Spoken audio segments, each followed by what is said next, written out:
Story की starting में narrating voice कहने लगती है कि जब भी एम्परर तुम्हारे सामने हो तो अपने दोनों हाथों को आगे की तरफ फोल्ड कर कर रखो। साथ ही में आगे बताया जाता है कि तुम्हारा सर नीचे इज्जत से झुका होना चाहिए उनकी प्रेजेंस में।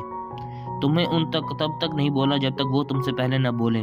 उनकी कमांड्स को क्वेश्चन करना पूरी तरह से फॉरबिडन है, यानी इजाज़त ही नहीं है। बाद में आगे दिखाया जाता है कि वो कहने लगती है, और वो जो एम्परर हैं वो जब प्रेजेंट हों तो तुम्हारे जो कदम हों उनसे 3 स्टेप पीछे हों।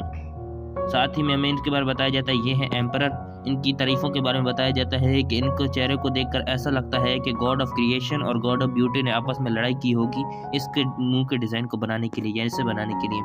बहुत ही ज़्यादा खूबसूरत है। इसकी लिमिट्स बहुत क्या कहते हैं पता भी नहीं की जा सकती। इसकी शॉर्टमैनशिप अच्छी है, इसकी कैलकुलेशन अच्छी है। ये वो बता ही रहे थे कि तभी बीच में मेड इंटरप्ट करती है कि मैं आपका क्लॉक उठा लेती हूँ यंग योर मैजेस्टी। ये सुनकर सारा का सारा इंटरव्यू को धरा धरा रह जाता है और एम्परर की शक्ल देखने वाली होती है। बाद में दिखाया जाता है एम्परर बोलने लगता है कि ये मेरी कैपेबल अटेंडेंट है, ये हमेशा जानती है कि मुझे आखिर क्या चाहिए, कोई भी फेलियर के बगैर। कभी कभी तो मैं ये सोचता हूँ कि क्या कुछ ऐसा भी है जो ये मुझे नहीं दे सकती या मेरे बोलने से मेरे बोलने के बाद ये ला सकती है, यानी कि एक तरह से मैं बोलूँ तब ये लेकर आए, पर ये मेरे बोलने से पहले हर चीज़ लेकर आ जाती है। तभी दिखाया जाता है, क्या लगता है चलो डॉक्यूमेंट से शुरू करते हैं। लेकिन दिखाया जाता है मेड उसके सामने ही पहले रख के बैठी थी, ये सिर्फ उसने अपने मन में सोचा ही था। साथ में कहने लगता है कि इतना ज़्यादा काम और स्टैंडिंग रहना, इतना ज़्यादा काम रहना मेरे सामने, ये मेड असल में सही भी है ना। बाद में कहने लगता है कि नहीं रुको, ये कोई माइंड रीडर तो नहीं है या इस तरह का कुछ, मुझे अभी इसको कैसे पता कि मुझे अभी पेपर वर्क करना था।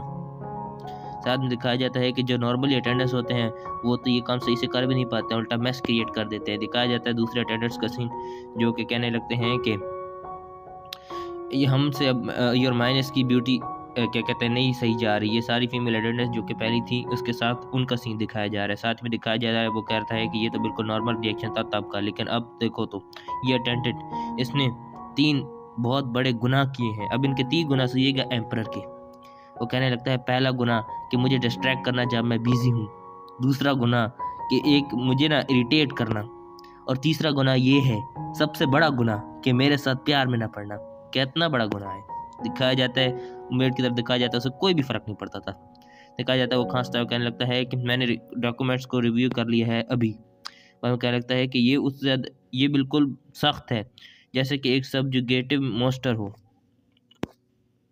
साथ में दिखाया जाता है मेड ने सही सारे पेपर्स उठा लिए और उस वहाँ पे रखने जा रही थी। बाद में कहने लगता है कि आज भी ये बिल्कुल वैसी है। बाद में दिखाया जाता है 1 महीने पहले का सही जब डे था जब इन अटेंडेंस को क्या कहते हैं भर्ती किया जाना था। दिखाया जाता है कोई कह रहा था कॉन्ग्रेचुलेशन योर मैजेस्टी एम्परर क्लेडेन। अच्छा पीछे इसका नाम क्लेडेन था पर पता नहीं क्या था, छोड़ो मैं एम्परर ही बोलूँगा। बाद में दिखाया जाता है बटलर बोलने लगता है कि मैं आपको इंट्रोड्यूस करना चाहता हूँ अटेंडेंट से जो कि आपको आज से सर्व करेंगी। उसका बटलर उसे आगे बताने लगता है कि ये सारे के सारे अटेंडेंट्स रॉयल फैमिलीज और नोबल हाउसेज से आए हैं ताकि ये आपको सही करके सर्व कर सकें। ये प्रॉपरली एजुकेटेड हैं और योर मैजेस्टी की सारे के सारे डिग्निटी को मैच करते हैं। तब ये सुनकर एम्परर कहता है बहुत अच्छे। दिखाया जाता है एक लड़की बोलने लगती है योर मैजेस्टी ये ऑनर की बात होगी आपको सर्व करना। बटलर को शायद उसका ये बिहेवियर पसंद नहीं आता और सारे लोग बिरासी शुरू हो जाते हैं, एक दूसरे से लड़ने लगते हैं, नहीं ये हमारा ऑनर है, हमारा ऑनर है। दिखाया जाता है बटलर तावों से देकर कहने लगता है कि जो लोग हैं वो प्रैक्टिकली लैक करते हैं एम्परर की आइश के अंदर देखने से भी, लेकिन ये लोग थोड़ा अच्छा कर रहे हैं। लेकिन ये अब थोड़ा सा रूडनेस के बाहर जा रहा है, ये मुझे बहुत ज़्यादा ट्रेजन कर रहा है। इस तरह से बटलर थोड़ा परेशान हो रहा था कि योर मैजेस्टी इन सबको एक्सेप्ट करेंगे भी कि नहीं। लेकिन तभी वो आगे कहने लगता है लेकिन जिस तरह के आदमी योर मैजेस्टी हैं उसे सोचा जाए तो। दिखाया जाता है सामने अटेंडेंट्स को, उनसे कहने लगते हैं अंडरस्टूड। वो सारे पागल ही हो जाते हैं जैसे कि किसी के-पॉप आइडल को देख लियो। बाद में कहने लगते हैं कि खैर इन सब चीज़ों को कंसीडर करना बहुत अच्छी बात है, यानी कि एक तरह से मैंने सब भी समझ लिया था। बाद में कहने लगता है कि इससे भी बुरा हो सकता था। बाद में कहने लगता है मैजेस्टी जो हैं वो हमेशा ऐसे ही थे, ये हमेशा हर चीज़ को पीसफुली पास कर देते हैं। बाद में कहने लगता है कि यूथ और प्योरलेस ब्यूटी यानी जवान और लातादाद, एक तरह से पीरलेस लातादाद कोई कहता है पर यहाँ पर कोई और मीनिंग होगा, आई डोंट नो। इंग्लिश में एक लफ्ज़ के 99 मीनिंग्स होते हैं। बाद में क्या लगता है पीरलेस ब्यूटी में इसको बोलूँगा। बाद में क्या लगता है स्वॉर्डमैनशिप इतनी अच्छी कि इनको एक स्वॉर्ड मास्टर कहा जाना वर्थ इट होगा। साथ में दिखाया जाता है वो कहने लगता है कि अगर मैं सच बोलूँ तो ये बहुत ही ज़्यादा अजीब होगा कि अगर कोई उनसे फाल ना करे, यानी उनके क्या कहते हैं प्यार में ना पड़े, ये उनसे प्रभावित ना हो।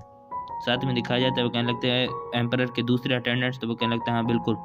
बाद में दिखाया जाता है वो कहने लगता है कि अगर क्योंकि वो सब आपको डायरेक्टली मीट नहीं कर सकते योर मैजेस्टी, हम लोग इंट्रोडक्शन को स्किप करते हैं। तभी दिखाया जाता है एम्परर किसी के सामने पहुंचता है। बाद में वो उसका बटलर से बताने लगता है ये है एमेलिया लेडी वेलेटा हाउस से, ये डॉटर है नॉर्थर्न मार्कस की, जिनको आपने इनकाउंटर किया होगा नॉर्थ में। तभी उसने कहने लगता है नहीं। बाद में आगे ये भी कहता है मैंने इसके साथ कोई मुलाकात नहीं की वहाँ पर।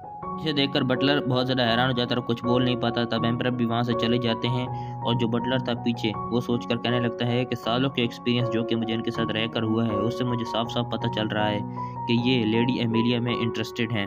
बाद में दिखाया जाता है वो लेडी एमेलिया को बुलाता है और कहने लगता है कल से आप ड्यूटी स्विच करेंगी लूसिया के साथ, आप एम्परर को अटेंड करेंगे उनके ऑफिस में। ये सहकर लूसिया तो नीचे बैठ कर रोने ही लग जाती है, कहने लगती है क्यों मेरे साथ ऐसा क्यों किया, मैंने क्या गलत किया था, मैंने इतने साल उनकी खिदमत की, और अपना विक्टिम कार्ड प्ले करने लगती है। लेकिन एम्परर को उससे कोई फर्क नहीं पड़ता और बटलर उसे संभाल रहा था और एम्परर उसको देख रहा था एमिलिया को। बाद में कहने लगता है कि ये इस तरह नहीं। बाद में दिखाया जाता है कि उसकी तरफ देखकर जाने लगता है और वो जो थी लूसिया वो पीछे से और ज़्यादा बकवास करने लगती है, जिस सबको जब एमेलिया सुन रही थी तो वो भी परेशान होने लगती है। एक तरह से वो एम्परर की बहुत बुरी इमेज उसके माइंड में बन जाती है। और आखिर में जो बटलर था उसे कहने लगता है कि आखिर तुम्हारी हिम्मत कैसे हुई इतना गलत बिहेव करने की योर मैजेस्टी के सामने। ये सब देखकर जो एमेलिया थी वो बिल्कुल ब्लैंक हो जाती है, यानी डर जाती है। एम्परर को भी दिखाया जाता है वो भी उसे देखकर अजीब से ही एक्सप्रेशन देता है, पत्थर बन जाता है, क्यों मुझे भी नहीं समझ आया। बाद में कहने लगता है कि ये लुक मेरी तरफ डायरेक्टेड था ना। बाद में कहने लगता है कि जो आगे का दिन था वो एम्परर के ऑफिस में था। दिखाया जाता है बटलर एमिलिया को समझा रहा था आज से लेडी एमिलिया आप उसका पर्सनल शेड्यूल देखेंगी। एम्परर को कोई पक्का टाइम नहीं होता है ऑफिस में आने का, तो आपको हर टाइम क्या कहते हैं एक तरह से ना यहाँ पर अटेंटिव रहना होगा ताकि वो जब भी आए आप उन्हें सर्व कर सके। तभी से कहने लगते ठीक है मैं समझ गई। बाद में कहने लगता है कोई इशू आता है तो मुझे जल्दी से जल्दी रिपोर्ट कर दिया जाएगा। बाद में वो कहने लगता है कि जो भी आप रूम के अंदर देखेंगी सुनेंगी वो बहुत ज़्यादा स्ट्रिक्टली कॉन्फिडेंशियल होगा, यानी एक तरह से बहुत ही ज़्यादा कीमती इंफॉर्मेशन होगी या बातें होंगी। यहाँ से कोई एक लफ्ज़ भी बाहर नहीं जाना चाहिए आपकी ज़बान से, वरना आप मर जाएंगी। साथ ही में उसे आगे बताने लगता है नेचुरली वो कोई लिखने वाली चीज़ होती हैं या कुछ इलस्ट्रेशंस होती हैं, आपकी लाइफ और सेफ्टी हाउस वेलेटा की इसी के ऊपर डिपेंड करती है। बाद में कहने लगती है ठीक है मैं हेड अटेंडेंट मैं समझ गई।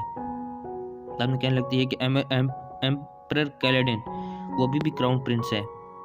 बाद में उसके बारे में आगे बताया जाता है कि उसने एक सेक्रेट बीस्ट को मार दिया था एक टेरिटरी से दूसरी टेरिटरी की तरफ जाकर। यह दिखाया जाता है मैप में कैपिटल से लेकर प्लेस ऑफ एग्जाइल तक, वहाँ पर जाकर इसने एक सेक्रेट बीस्ट को मार दिया था, जिसकी वजह से लोग इसके ऊपर बहुत ज़्यादा गुस्सा हो गए थे क्योंकि एक बहुत बड़ा क्राइम था एक सेक्रेट बीस्ट को मार देना। क्योंकि एक तरह से वो लोग इसकी क्या कहते हैं इबादत करते हैं, जिसकी वजह से उन लोगों को बहुत ज़्यादा गुस्सा आया। उन लोगों ने इसके सामने बहुत ज़्यादा क्या कहते हैं कहा कि इसको हटाओ सीट से, इसको सजा दो, इसको मार दो, ये कहा गया। लेकिन ये फिर भी बहुत हैरानी की बात है कि वो किसी वजह से अभी भी क्राउन प्रिंस की पोजीशन पर जमा हुआ है, शायद इसके पैसे या इसकी वेल्थ की वजह से। ये सब वो कह रही थी।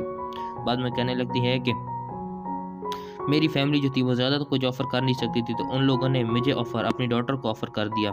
हिज मैजेस्टी जो हैं वो मेरी तरफ हिंटेड कर रहे थे कल की तरफ, मैं उसकी इस तरह से ऑफिस अटेंडेंट बन गई। मैं अपने फेथ को पहले ही सेंस कर सकती हूँ। दूसरे अल्फाजों में हमारी पहली मीटिंग में द एम्परर है उसने मुझे एक वार्निंग इशू कर दी थी, बहुत ही ज़्यादा ऑब्वियस वे पॉसिबल में। अब मैं यहाँ पर आपको थोड़ी सी स्टोरी समझा देता हूँ। जो मेड है वो ये समझ रही है कि जो एम्परर है वो बहुत बुरे इंसान है, इन लोगों ने सेक्रेट बीस्ट को मार दिया, मेरी फैमिली ने मुझे यहाँ पर भेजा क्योंकि वो खुद को बचाना चाहते थे, उनके पास कोई था नहीं, ये बॉर्डर पे काम करते हैं तो उनके पास आर्मी होती है, पैसा इतना नहीं होता। तो इस तरह से ये एम्परर को एक बुरा इंसान समझ रही है जो कि सेक्रेट बीस्ट को मार सकता है, इसके पास काम करना बहुत ज़्यादा मुश्किल है, ज़रा सी गलती ये मेरा सर उड़ा देगा, और वो भी चीज़। और आगे ये भी कहती है कि ये ज़रूर मुझसे बदला देना चाहता है।